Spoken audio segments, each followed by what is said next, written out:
recording. Sorry for some of the back noise. Some of the neighbors are have garden services going around, so you might hear that in the background. Let me share the presentation. Can you guys see the presentation?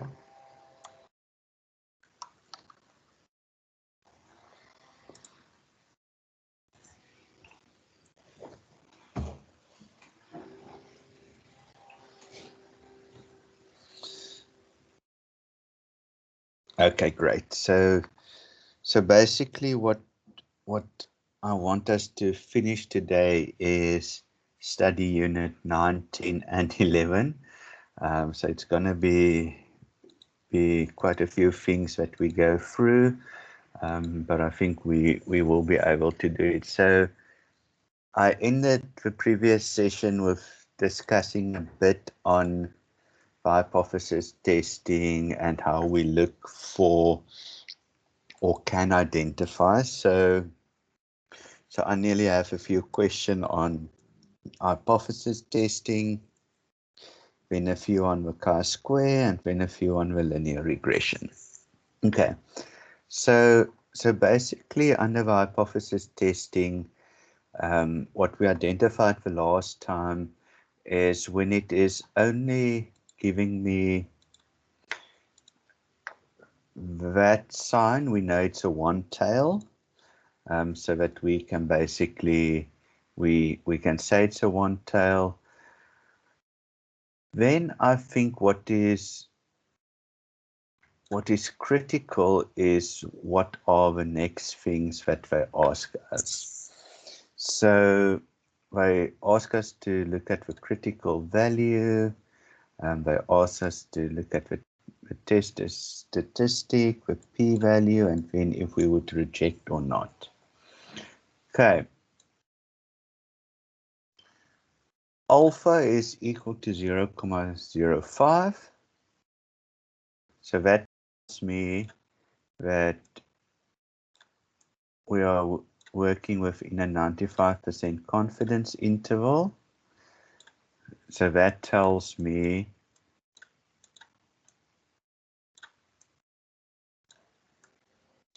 that my Z is 1,96, so my critical value is 1,96. The reason why they say 2.5%,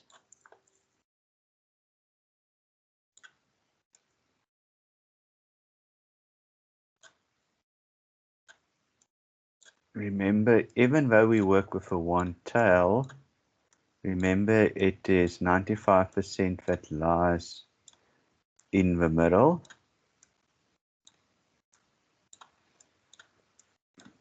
So that part is 2.5%, and that part is 2.5%. So that is why they say at the 2.5% level, because that Z there is 1,96. Okay, then the t-stat that we need to work out. So that is the normal Z is equal to x minus mean divided by standard deviation, and we do give an n, so divided by that. So x is 53.5 minus 50, because that is what we test against, and we divide by standard deviation. Do they give us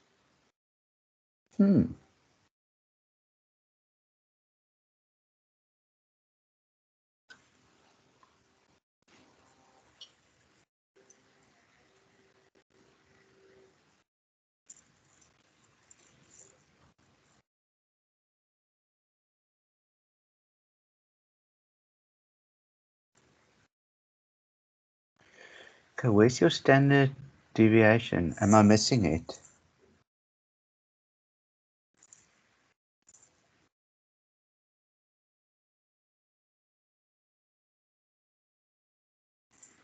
Oh,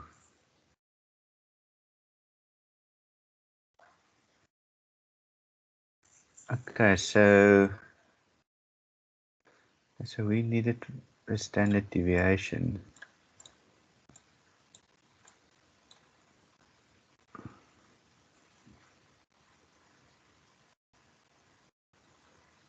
Okay, so the rest, actually, I don't know how we calculate without the... That's weird.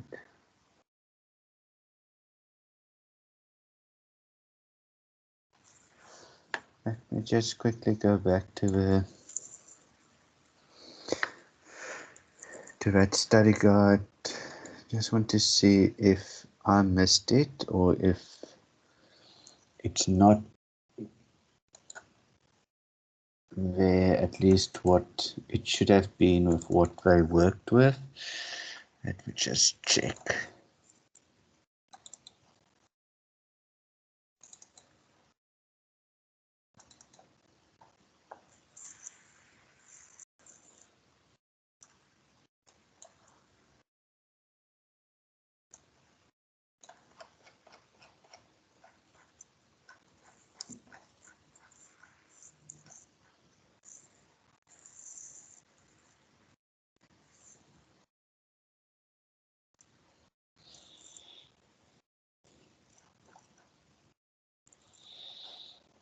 Okay, so somewhere it should have told us that the standard deviation is 10.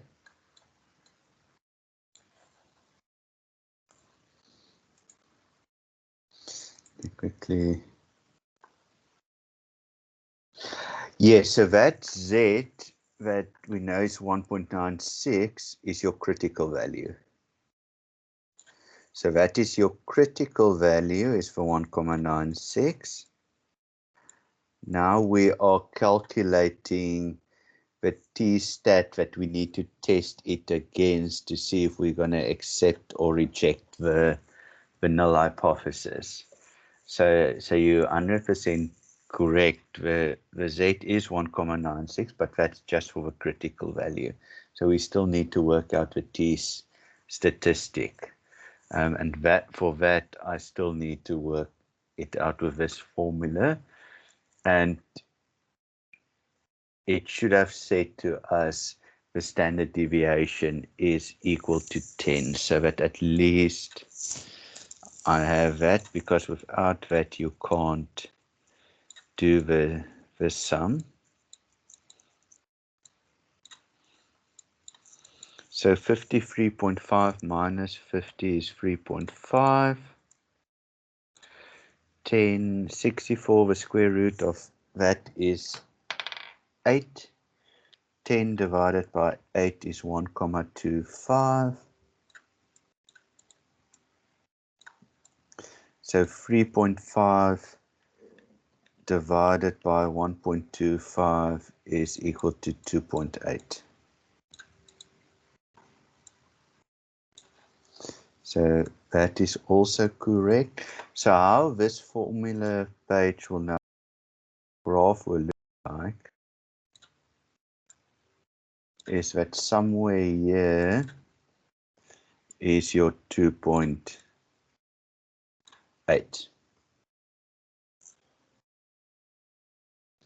So if my critical of the t-stat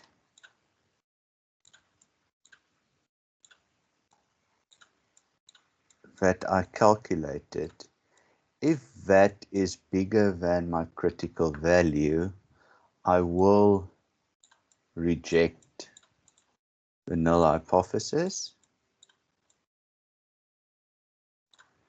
If it was smaller than the critical value, I will accept my null hypothesis. Okay.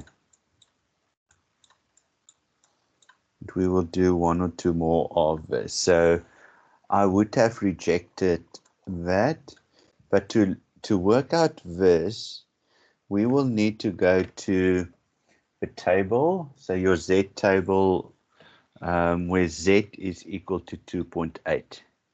And then we need to find that small space where Z is equal to 2.8. So I will go to the table. I will get the huge portion that is colored in. So let me just check into my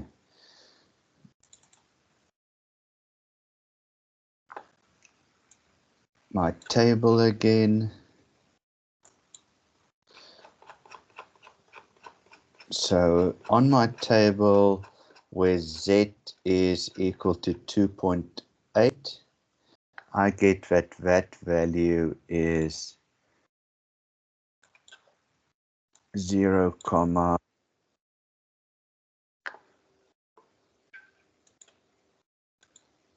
just quickly see if I need to admit somebody. Yes, just quickly want to add. Okay, so where it is 2.8, I get 0.9974. So 1 minus 0.9974 will give me my answer, which is 0.0026.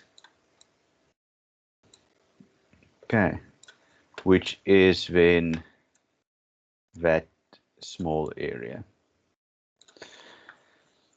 Okay, so that one is wrong. Okay, but we also did see that H0 will be rejected because the Z of 2.8 is bigger than the 1.96 as well.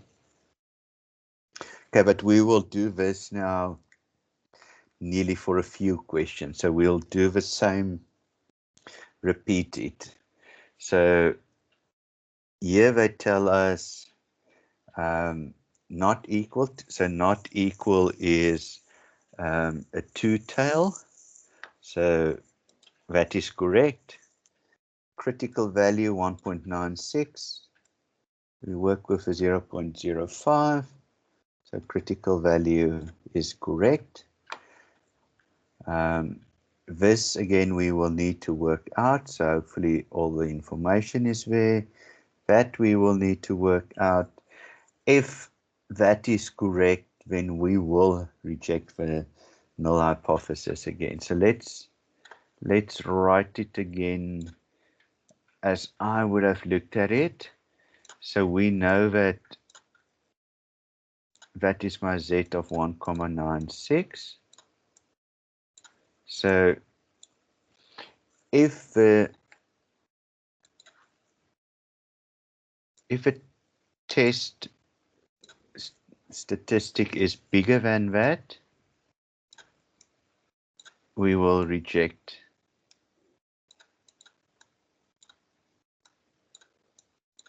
H0. If it is smaller than that, we will accept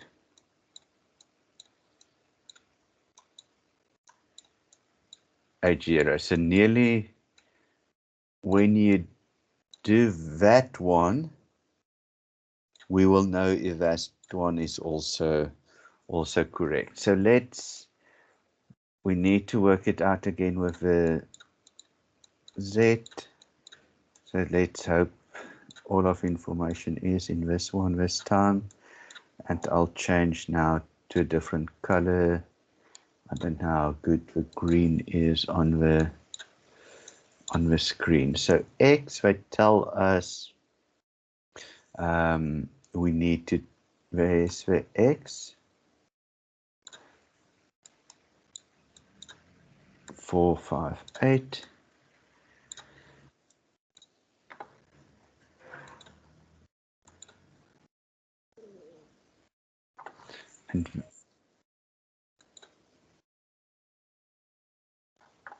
And then they tell us what the mean is. So the mean is 450.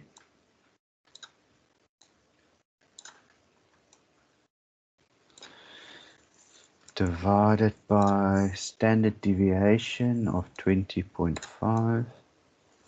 Okay, strange standard deviation. Hopefully the n is better. Samples of 35.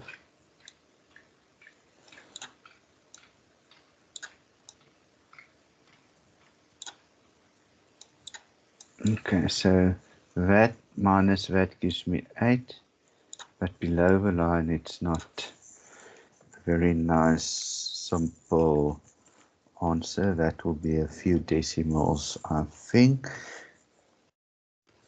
So basically 20, let me just get that right, 20.5 divided by the square root of 35, that will give me 3.4651. So 8 divided by that will give me 2.31. Okay, so that was correct. So 2.31 is sitting somewhere here. So then we know that is bigger than that. So we reject the null hypothesis. So the one that is incorrect is that. But let's just see why that is incorrect. So in this tail, we're sitting with that portion. So that must be my p-value. So let's look at, if we look at the table of, so 1 minus, in the table, what is that whole area where z is equal to 2.31? That is equal to 0.9898.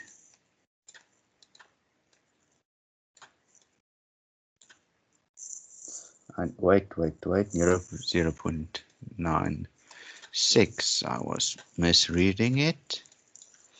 So 1 minus 0.9896 is equal to 0.0104. Okay, so we do get that answer, but why is this wrong?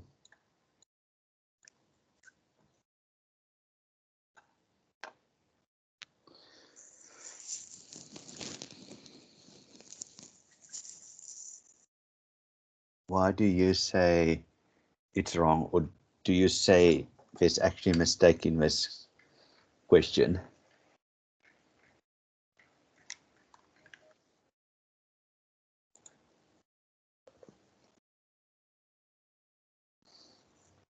So what would you guys say?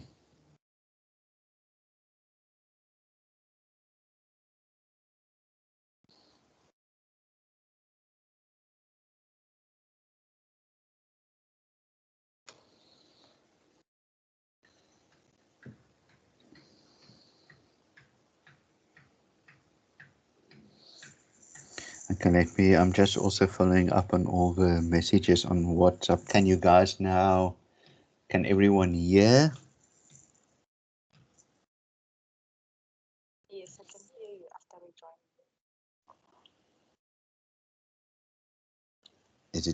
Is it at least better, the sound now? So it was my network. I changed to another network. Okay, so why do you think I say this is wrong?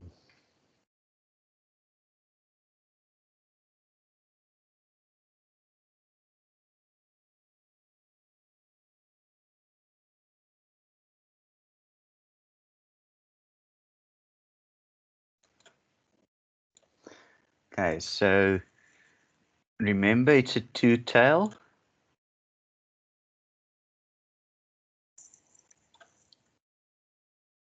So on this side, there's also a 0,0104. So because it's a two-tail, you need to add that and that part. So the actual p-value will be 0,0104 times 2. So that will be your actual p-value because we're working with a two-tail. So when we look back at the previous question, that was that part, but because it was a one-tail, we kept it as that. And what they did with this one is they made it a two-tail and multiplied it by 2, but actually because it was a one-tail, we only use the p that was given. In this one, because it's two-tail, we need to multiply that probability with 2 because on the other side there's also that small probability. Okay, so that is why this one is wrong.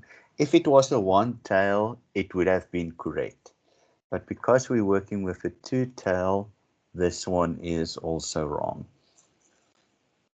So let's see what they give us here, and then we probably need to calculate the p-value. So now again, very important is that, okay, let's just read it first and then see what we need to do. But because it's a one-tail, we need to remember what we are working out. I just need to get my formula as well, because this now, okay, sample proportions. Okay, so I can't remember what the sample proportion formula looks like, so I just need to go to my book with my my formulas in. So how would I calculate my sample proportion? So it would have been Z is equal to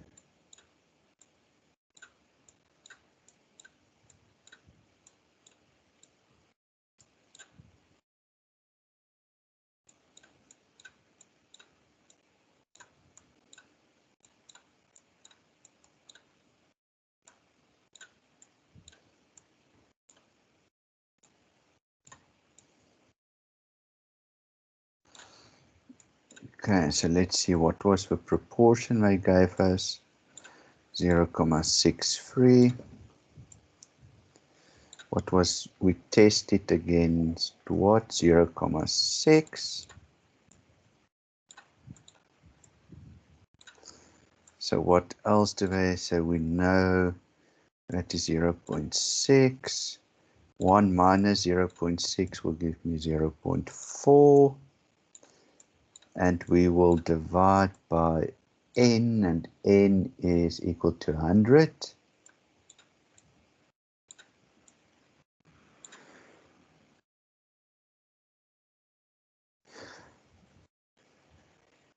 Okay, but why am I actually doing all of this?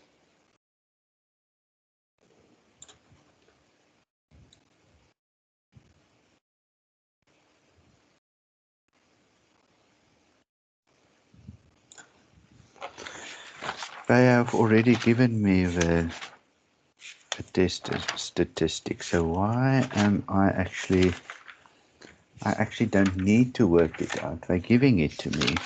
I missed that. I thought that was okay, but in any case, let's quickly work this out. So again, in the exam, I would have now wasted probably 5, 6, 7 minutes because I actually didn't read the whole thing through. So let's quickly work it out, and wait.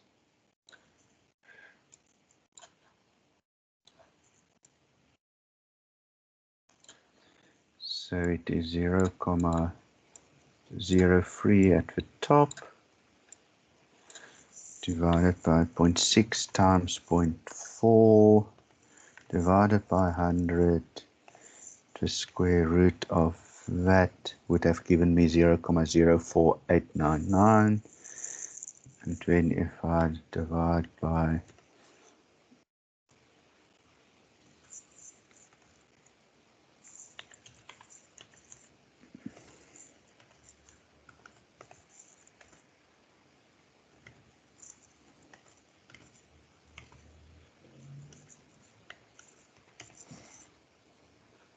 okay, that is interesting. Why am I getting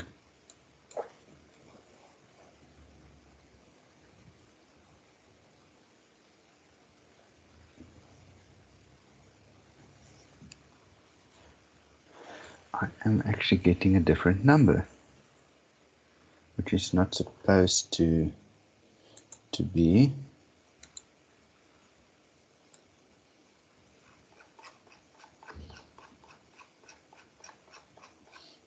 To see what is going on here.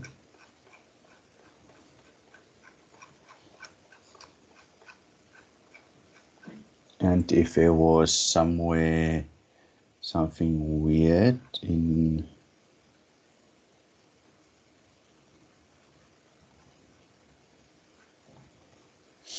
okay, interesting. So when you calculate this, you're actually getting something different. So what they wanted you to do, so we didn't need to calculate that.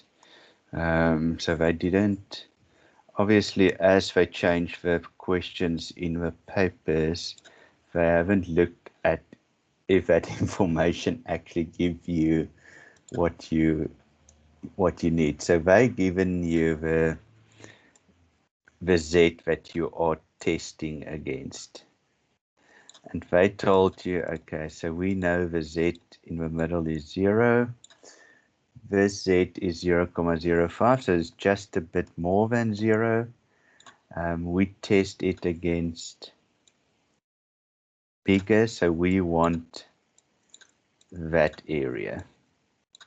So that will be my p-value.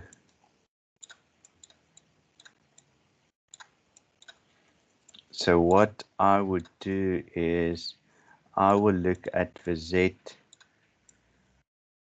the probability of 0,05 on my Z table, and I would say 1 minus that. So if I go to my Z table, the 0,05, it's going to be 0,05. It is 0.5. So 1. But remember, I need to subtract it because this 0,599 is actually this area. Okay, so I need to say 1 minus, so that whole area minus that to get me the area I'm looking for. And that is equal to 0,4801, which is option 1. Okay, so here they've given us the t stat, so we actually didn't need to work it out. And when I worked it out, I got something different. So they're actually given it to us. And then we can work from there. Because it's a one tail, that value is what it is. So we don't need to multiply it by 2. If it was not equal to, we needed to multiply it by 2. Okay, so let's look at a very similar one. Again, proportions. So a weekly magazine asserts that fewer than 40% of households in South Africa has changed their lifestyle because escalating, gas prices. A recent survey of 100 households finds that 67 households have made lifestyle changes to escalating prices. Okay, so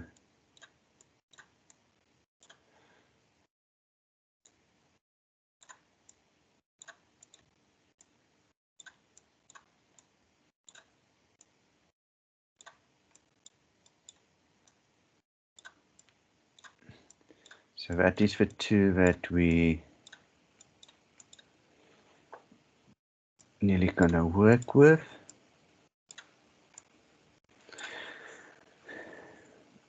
So because of that, if it was somewhere we're working with a one tail, and just why I said smaller, because they said fewer than. Okay, so fewer than 0.4. So that's why the fewer than is giving me the smaller than. So that one is correct. That one we will need to work out. When alpha is equal to 10%, so again, if you check your study guide, and also somewhere I've given you guys the in the textbook, there's a table in your study guide under confidence interval estimates, where they give you level of a Z two-tailed and one-tailed. So at 99%, the two-tail is 2.58. At 95%, it is 1.96. At 90%, it is 1.645. But they also give you the Z value if it's a one-tail. So at the 95%, if it's a one tail, it is 1.645. If it's 90% and it's a one tail, it is 1.28. So the critical value will be 1.28. So I think this is important just from a pure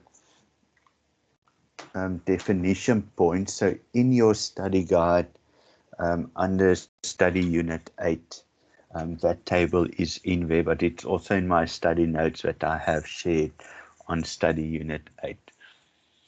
Okay, so if that is so big, your p-value is going to be very small, and that's not even, if I'm going to look for a probability, it's not even registered into my table. So if that is correct, this will also be correct. So if that is that big,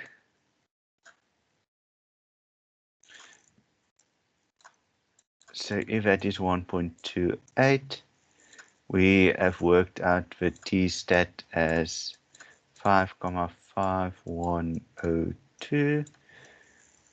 So remember then, reject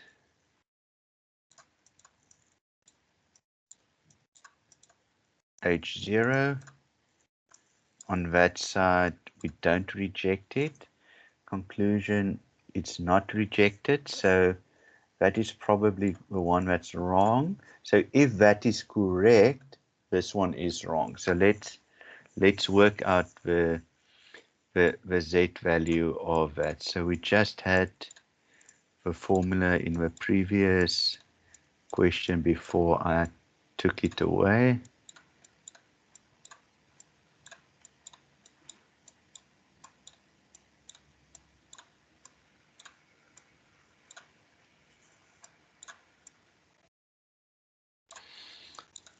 So it is 0.67 minus 0.4. So 0.67 minus 0.4 is equal to 0.27 divided by, what is that? 0.4 times 0.6.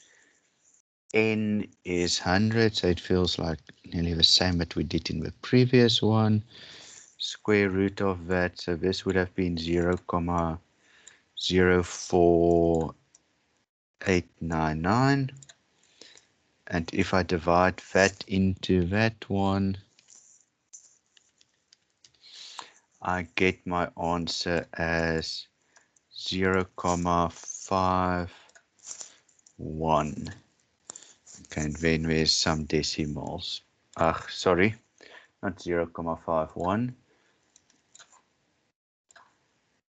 5.51. Okay, so that is what we are looking for. So that is correct, and then that is correct. Let me quickly show you on the, so in the exam, if you get something like that, you can see our Z table nearly, here you can see that was what, 5.51. So it is really, it's 0.000000000. So if you set 1 minus that, it was like 6019. So that's why you will see in the answer they stop at 4 zeros, because it is just so many zeros. So when you nearly go past 3, where your Z is past 3, then it becomes 0.0001, there it becomes 0.00007. So basically anything above 4, they would give you it as a p-value of 0.000. So that is nearly just something that that if you can nearly have this table with you as well. It was the one that was with the assignments and everything like that. Okay, so then option 5 would have been the wrong one. Okay, so let's do the last one on hypothesis testing, and then we'll quickly get a check-in, and then we go to the next one. Okay, so in testing the hypothesis, so they tell us that, so we know it's a one tail. At the 5% significance level, if a sample proportion is that and the p-value is that, the appropriate conclusion would be. Okay, so let's see how we can do that without doing too much. 5%.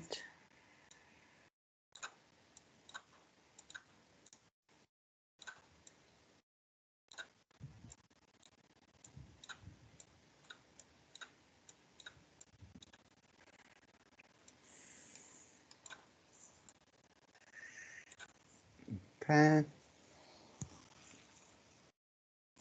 P-value of 0.0764. So that is 5%.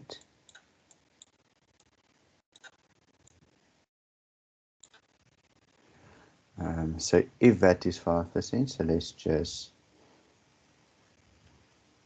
see if it is 5%. So we're working with that. We could have worked out your Z. Could we? No, they're not giving me enough information. So I can't work out a Z and then say, how do I answer this? So I need to use that. So if that is 5%, how much is this? 7.64%. So 7.64% will be this area.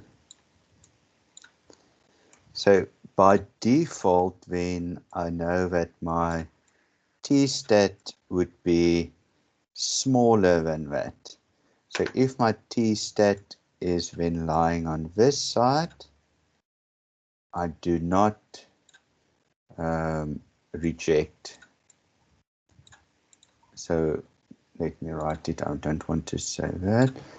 I have said in previous one, so we accept the null hypothesis. So let's just quickly survey nowhere say accept, but the other word for accept is not reject. So let's quickly see if there's anyone that says do not reject H null. So not to reject H null, so that will be the correct one. One tends to look at that and say, but they didn't give me a standard deviation, they didn't give me a sample size, so why not say I need more information?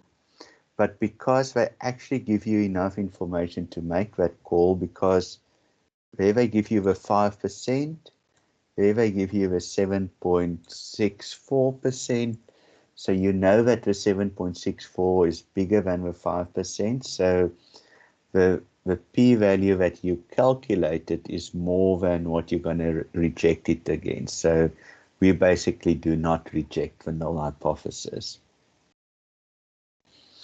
So this one is close to it, but to accept null hypothesis, because p-value is not minimum, but the p-value is bigger than your significance value.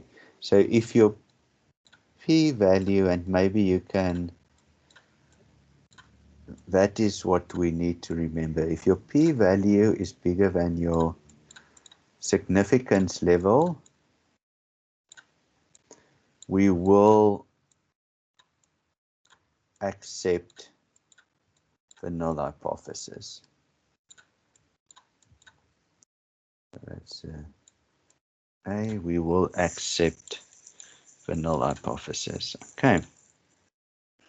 So that is basically a few questions on hypothesis testing. So we basically, the important thing is always to identify if it's a one-tail or two-tail.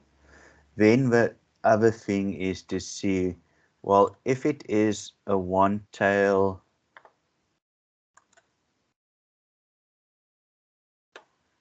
so if it is a one-tail, what do we need to calculate? So we look at the Z, and then it is two things, or the Z or the proportion. So that is just the two things that you will get with hypothesis testing. So here we did the proportions, there we did some of the Z. Yeah, so that is basically hypothesis testing. Quick check-in with everybody, fine with that? Questions on that?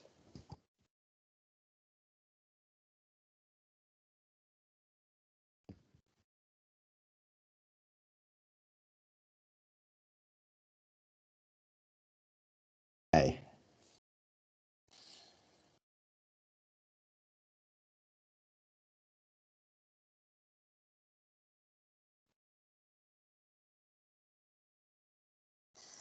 Okay, so let's quickly go to the chi-square. So you can see I only took out 4 questions nearly, but it's nearly, I looked at all the important things that we need to cover with this. So that is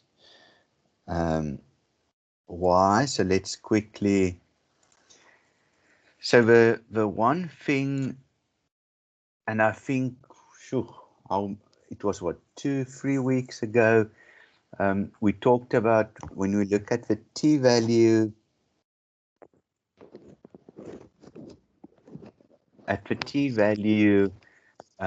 how do we work out the degrees of freedom? So when it was the t-value, the degrees of freedom was always basically n minus 1. Okay, so now we're working with the chi-square. So the chi-square, how you work out the degrees of freedom is a bit different. So how you work out the degrees of freedom, and how I remember it always is, I say number of rows minus 1, the number of columns minus 1. So, and I need to multiply those two. So in this one, the contingencies table has 4 rows. So 4 minus 1. And how many columns? 5 columns. So 5 minus 1. So that will give me 3 times 4, which will give me my degrees of freedom of 12. Okay, which is option 2.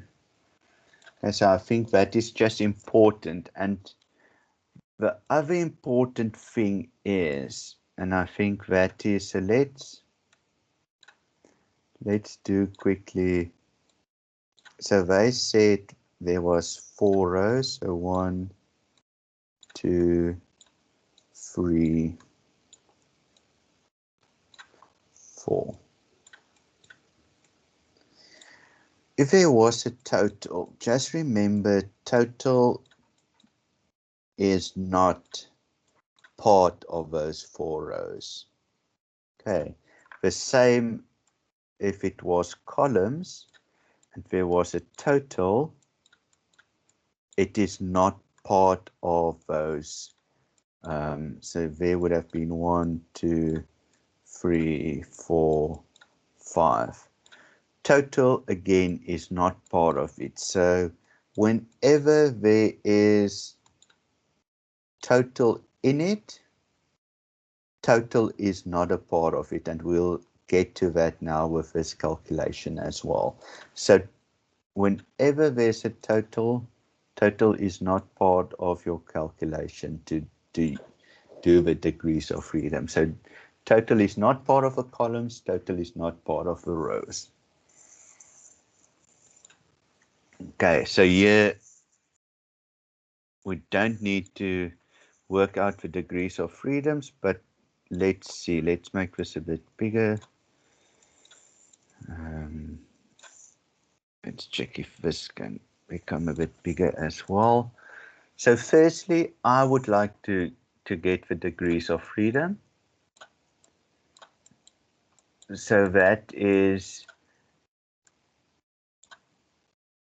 and you can do it any way around. Number of columns was 2, so 2 minus 1. Number of rows was 2, 2 minus 1. So 2 minus 1 times 2 minus 1 is 1 times 1. So we're sitting with degrees of freedom of 1. It was not one of the options. Okay, so we didn't need to, but I just wanted to show it. So then they're asking us which one is incorrect. So when we deal with chi-square, I think the important thing that we need to remember here is we always have that your null hypothesis is independent and your alternative hypothesis is dependent. Always, always, always. So there's no other way of doing that. So we could, I'm not trying to get space for my file here, so if you hear other noises. So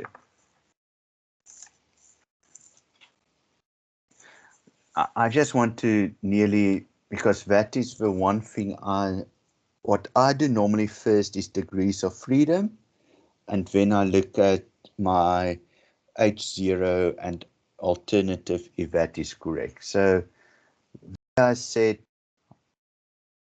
H0 always independent, alternative always dependent. H0 always independent, alternative always dependent. So those two also correct. H0, the two are dependent, so they didn't. So here they're asking which one is correct. H0 needs to be independent. So that one is wrong. So we would later on need to, but basically always H0 independent, alternative dependent. So in this instance, both of them was correct. So we're still looking for the incorrect one. Okay, so I have degrees of freedom as 5. I have alpha as 5%. So to get to the critical value, we will go to the table. So remember the 5% and 1. So let me I'm going to put it onto the screen now as well. So just tell me if can you see it on the screen?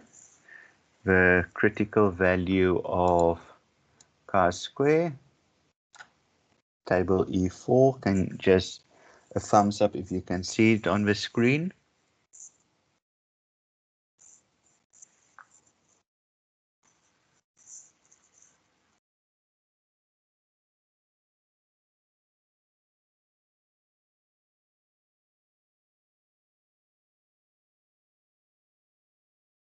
Okay, cool. Okay, so we need to look for that alpha. So we're looking at this part. So where degrees of freedom is 1, we said alpha was 0.05. So the probability, not the probability, the critical value is 3.841. Okay, so basically they told us we're looking at 0.05. We worked out degrees of freedom was 1, 3.841, 3.841, correct. Okay, so we've worked out degrees of freedom as 1. They've given us the 5%, so that 5% is equal to 0.05. So we got that value out of the chi-square table. So nearly, let's look at critical value here as well. We can get there now. Then we can just repeat the process. So how to work out expected frequency? So expected frequency of yes and B. Okay, so the expected frequency, how you work that out is total of yes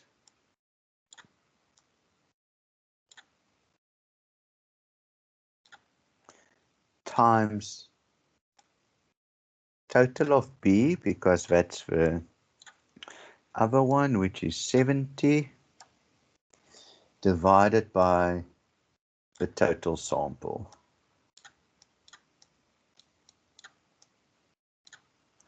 So 65 times 70 divided by 145 gives me 31,38.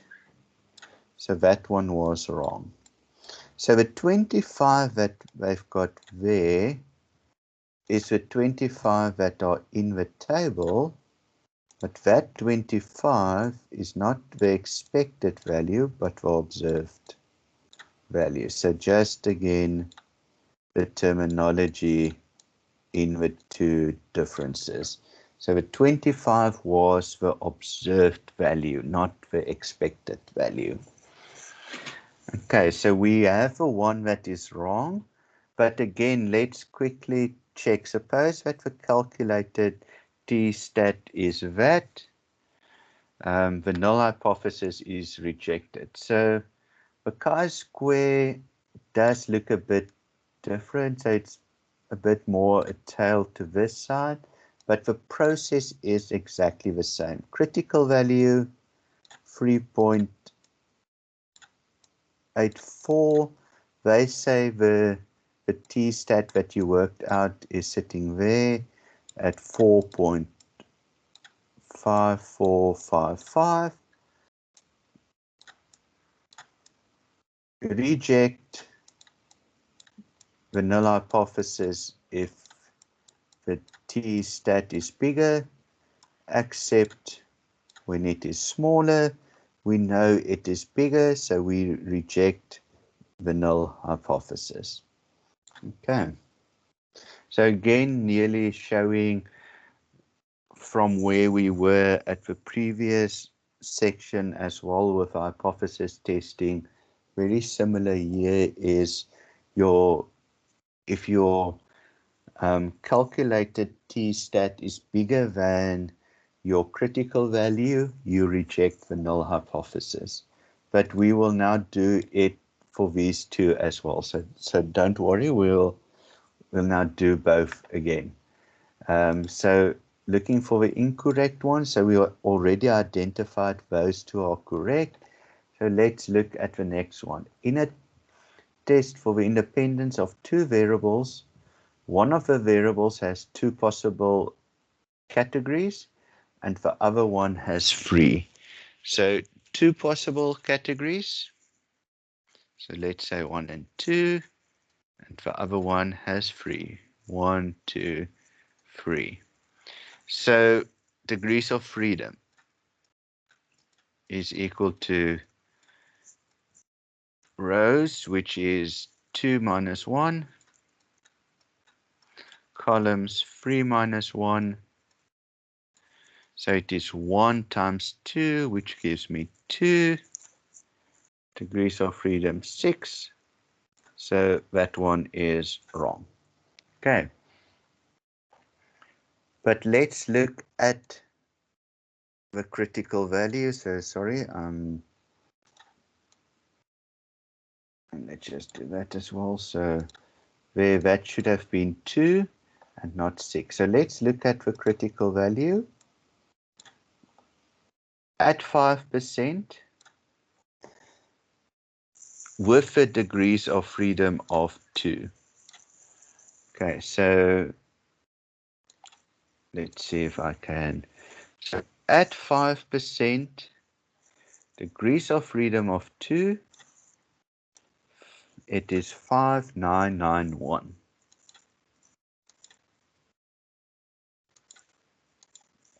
5991, so that would have been correct. And then again, if we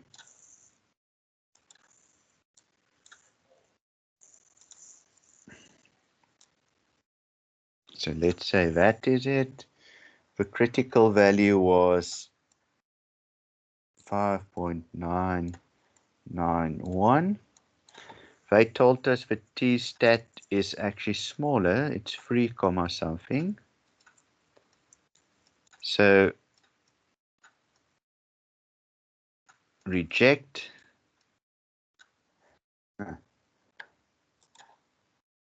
Sorry.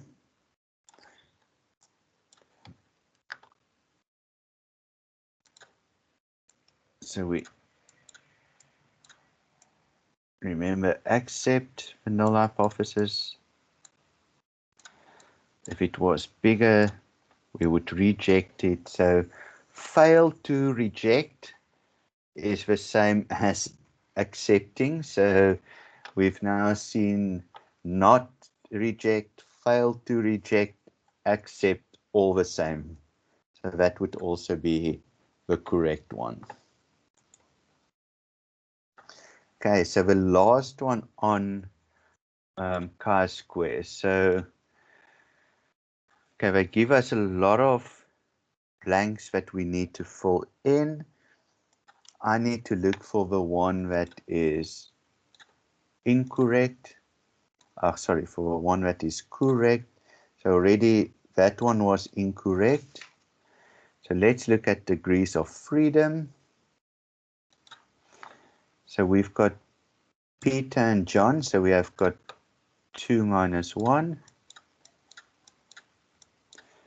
times we've got accepted, unaccepted, 2 minus 1. So 1 times 1 gives you 1. So the degrees of freedom will be equal to 1. So degrees of freedom equal to 1. Okay, so that is the correct one. So again, so you could, for me again, easier first to do the degrees of freedom, and then we could do the other one. So let's just quickly check observed frequency for accepted and John. So we needed to work that out. So that we would have done by saying 950 minus 265. So 950 minus 265 will give me 685. So, and not 665, so that would have been wrong. The expected frequency for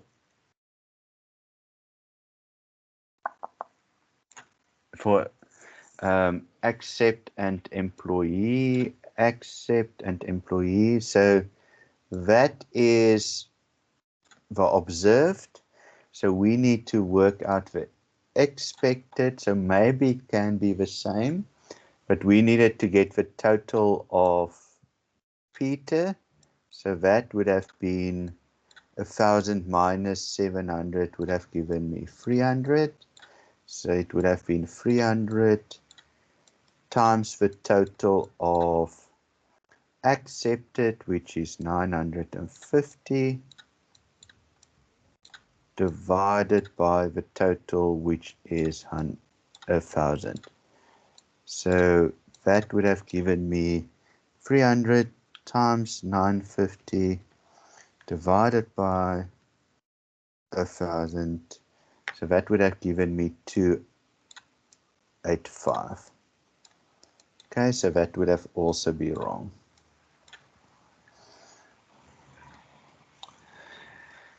Okay, so we don't have. So suppose the calculated t-stat was that. Okay, so let's. So say the t-stat was 40.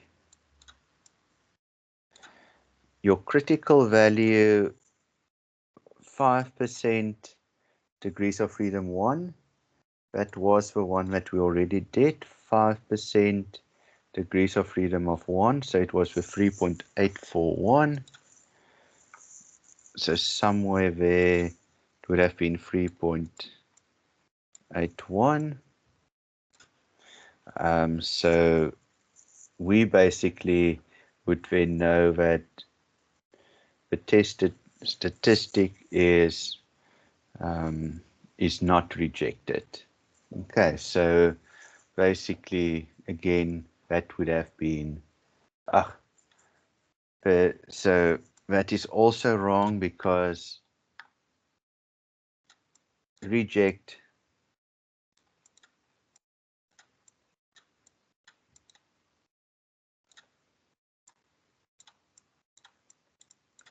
accept.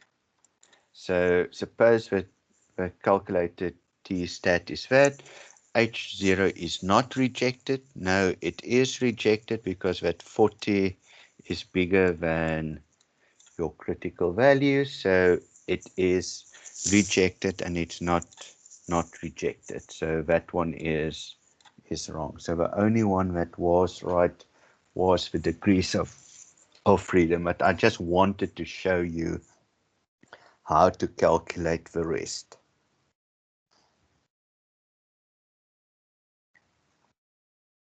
Okay. On the chi-square, they will not ask you in the exam to work out, and I nearly want to show it because that was one of the example questions. They will not ask you to work out the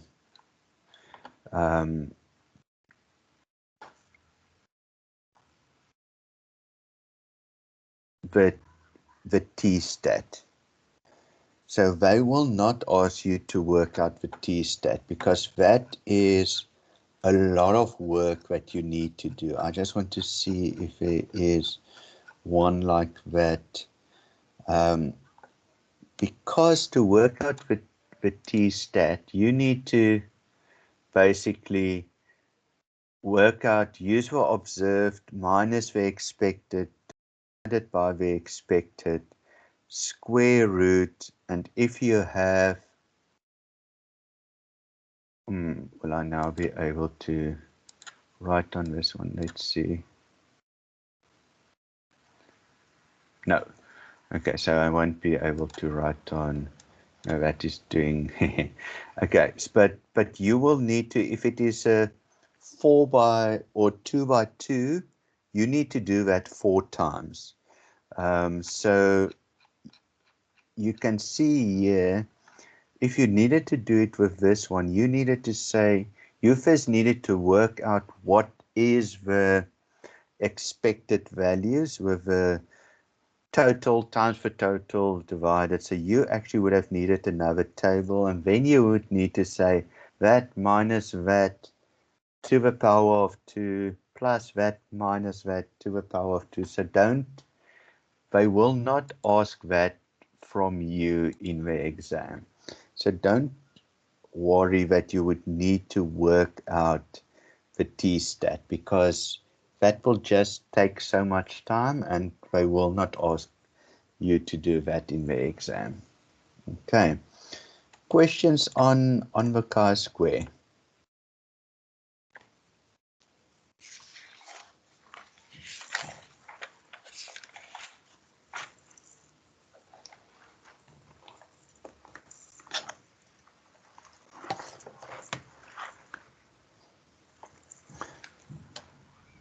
Any questions, or can we go on?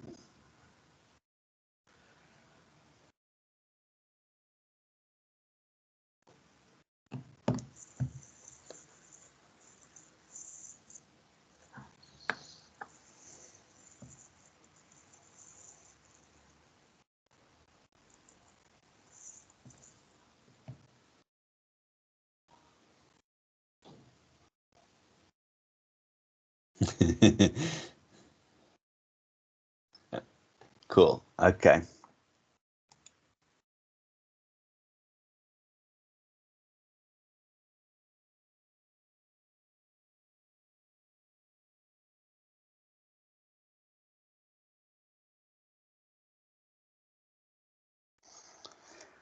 So simple linear regression, and this nearly you you can use your calculator. You can use Excel. You can decide what will be best for you to nearly get to this answer. So you need to decide for yourself which one will be the easiest. And I think that is because it is open book, it is online. You're not restricted to the HB or the Casio or any of those. So please use what you feel comfortable with. Um, with the HP and the Casio, what you will need to do is basically put in the data points as X, Y, so that's your first data point, second data point, third data point, fifth, sixth, seven. So that is what you will need to do. And then you would need to say, okay, but to get to my slope, I will need to work out some with a calculator. So let me quickly check on Excel because I like to do these kind of things in Excel. So I just want to show you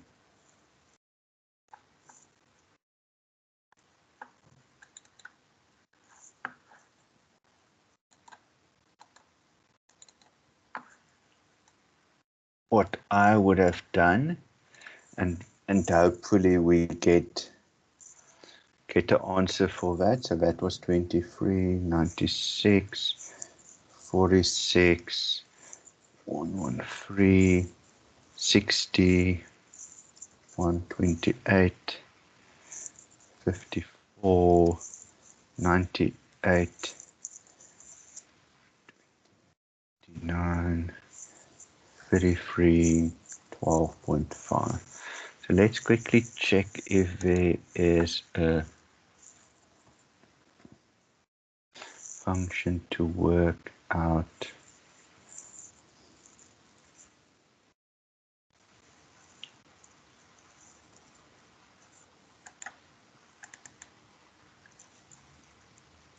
So known y's.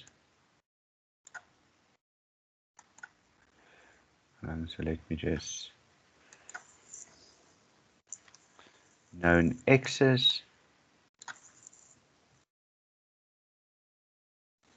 Okay, so my slope would have been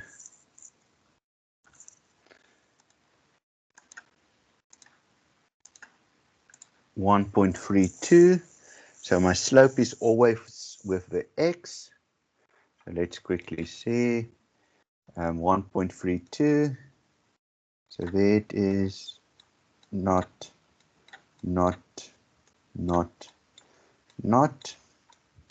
So my answer is option 1. Okay, and that was just by using that. So let's look if I have the y-intercept. I don't know if there will be a intercept, if there will be a function for that as well, but let's see.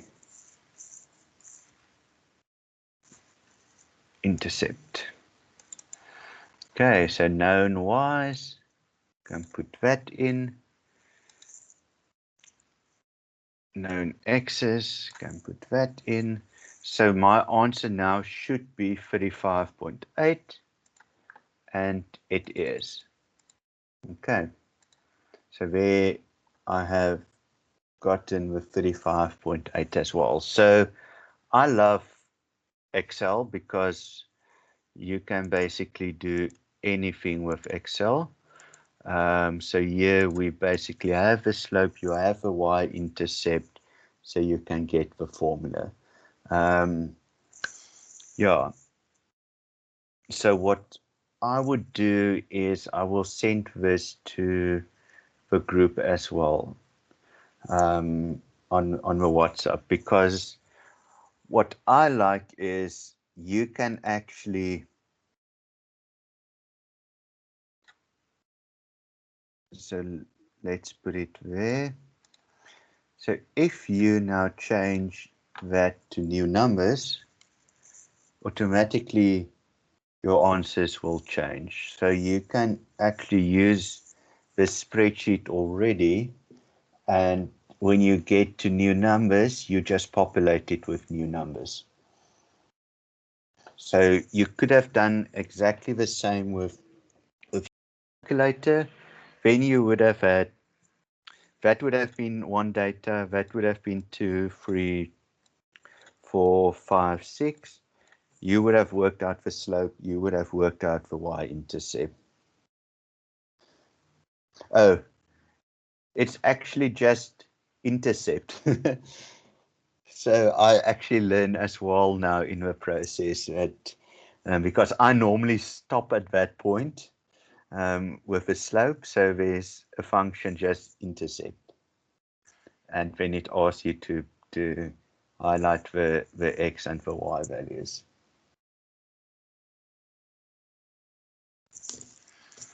Okay, so let's check. So here we're doing something different. So let's check this one with this information. So what I would do, I'm just going to copy and paste it here so that we And you will see as I change the values. So what was it? 4 and 12. Then it is 6 and 16. Then it is 8 and 25.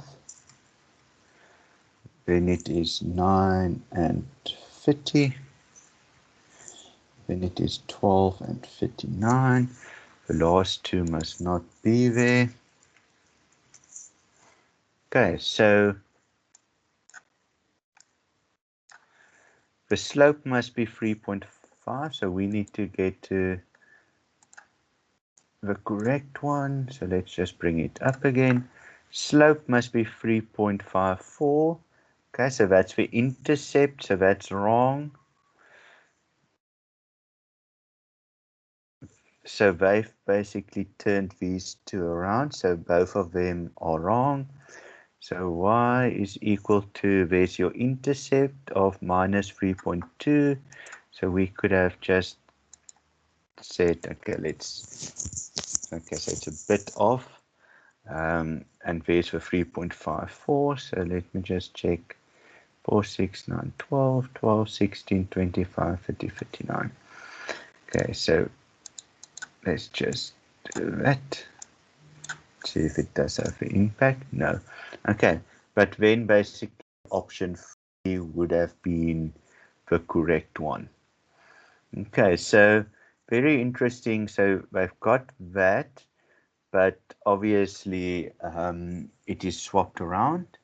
But if you're looking for the correct one, then it would have been 3. But I will send you the Excel as well, because this for me is actually very easier to use this than your calculator, or even, well, you need to, if I give you this information, um, be able to use it with the formula, but they will normally give you the data as well. Okay, so let's look at the other two. So this is more nearly theoretical. So question 3 and 4 theoretical, but it looks at correlation coefficient and also the coefficient of determination. So I think that one again is also two of the terms that are very important here. So let's consider a data set containing number of pages and price for n equal 15 books. The correlation coefficient R was that. Okay, so remember R is that. Okay, so let's look at which of the following statements is incorrect. Number of pages and prices or price are directly related. True or false?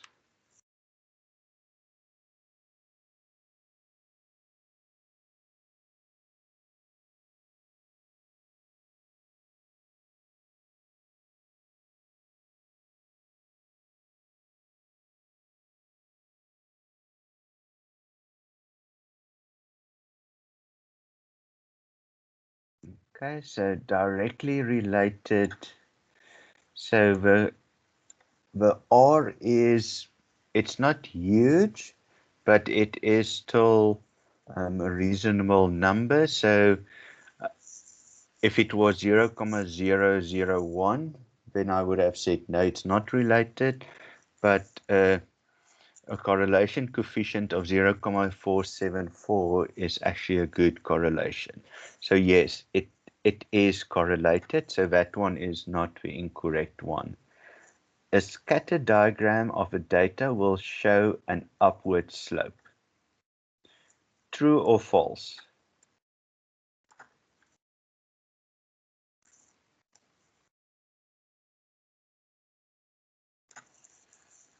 So basically they're asking if you have a scatter diagram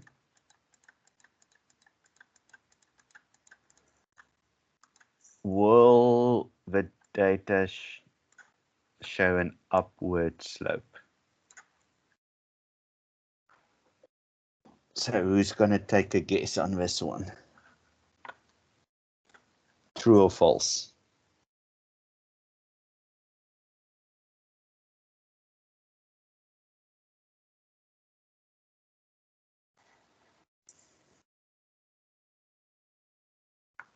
Anyone?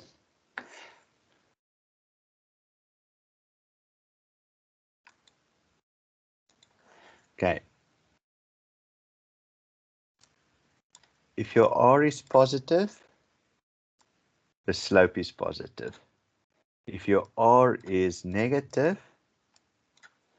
the slope will be negative. Okay, so that is nearly out of definition. R positive, slope positive, or negative, slope negative. Okay, so then the more pages a book has, the higher the price. So let's look, we can say that's pages, that's price. The more pages, the more the price. Because of the positive correlation, because the upward slope, that is also correct. The coefficient of determination lie between -1 and +1. So remember, coefficient of correlation is R square. R square, always positive.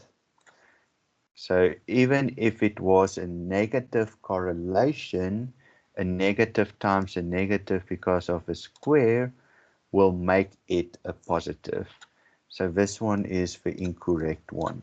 R square is always, always, always positive.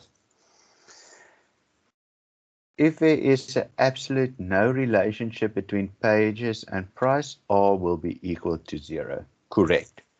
So then basically how it will look is flat.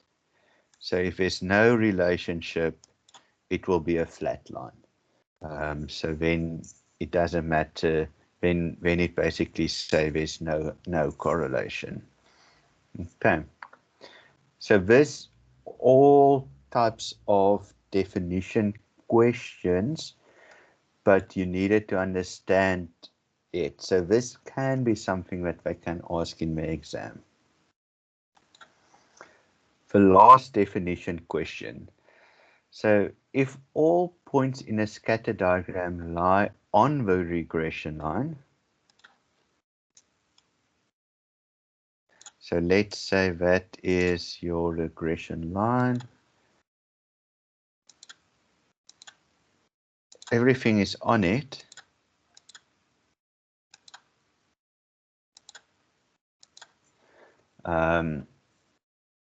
What will your correlation coefficient be? Okay, so must be 1, correct. But remember, they haven't told us how the regression line looks like. So you also have the negative correlation line. So that one is also correct. So it must be either +1 or -1. So your correct answer is actually both of them. So yes, that is correct, but that is also correct. So it needs to be both of them. So it is option 3.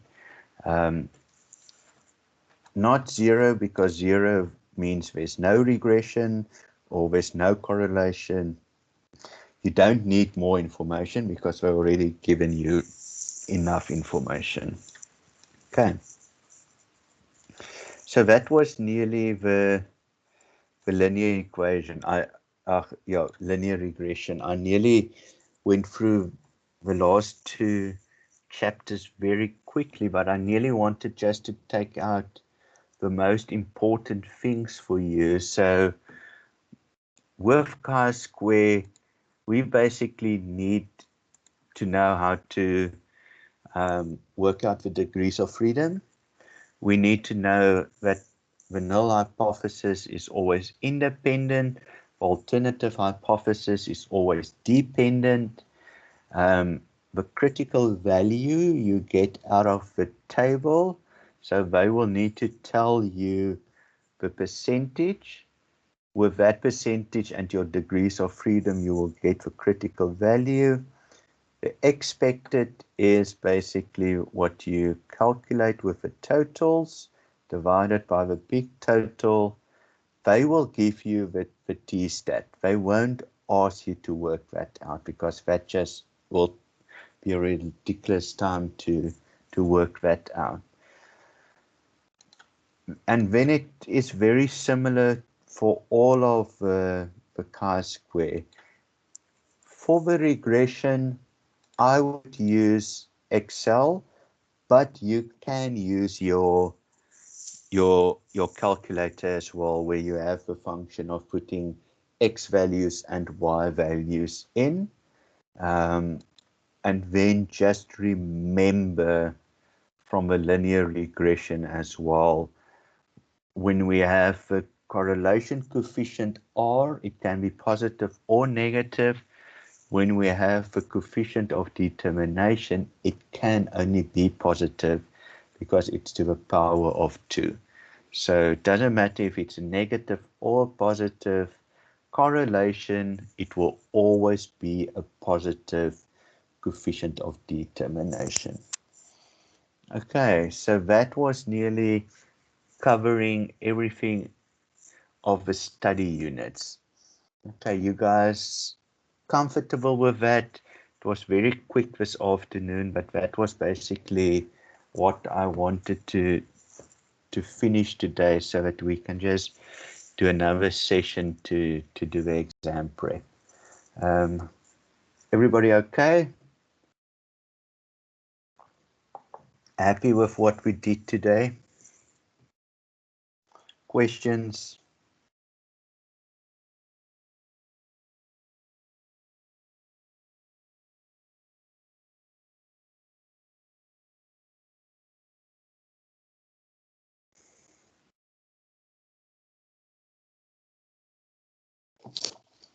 Happy, no questions. Okay, cool. Thanks, Precious. Anybody else? The session, I'll stop the recording in a few minutes and then we'll put the session back.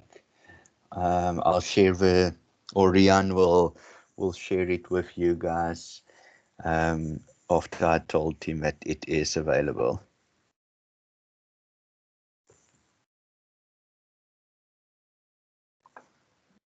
Okay, thank you guys.